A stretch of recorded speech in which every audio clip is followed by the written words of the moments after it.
Democracy for road March, democracy for March ছিল আমাদের কর্মসূচি।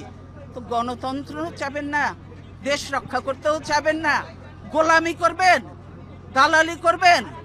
এই গোলামি তো রাখবে না।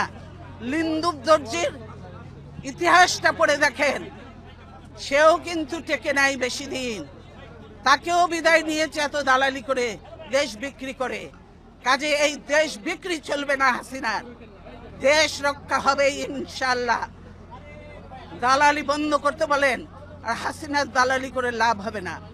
বাংলাদেশের মানুষের সঙ্গে থাকেন, জনগণের সঙ্গে থাকেন, দেশের মানুষের সঙ্গে থাকেন, তবেই কাজে দেবে। দেশ বাঁচবে, মানুষ বাঁচবে। আজকে সকলের দায়িত্ব হয়ে গেছে দেশ বাঁচানো, মানুষ বাঁচানো। আর আপনারা ঘরে ঘরে ঢুকে এখন মানুষ হত্যা করছেন, মনে করেন যে এগুলোর হিসাব নেই। এই মা বোনের কান্না, এই আলেম এতিমের কান্না, এই বিডিআর অফিসারদের ওয়াইফদের কান্না, এগুলি কি বৃথা যাবে? এগুলি কোনোদিনও বৃথা যাবে না। আজকে যারা এই জুলুম নির্যাতন করছেন, তাদেরকে এদের মতো একদিন চোখের পানি ফেলতে ফেলতে, মুছতে মুছতে তারা চোখ অন্ধ হয়ে যাবে।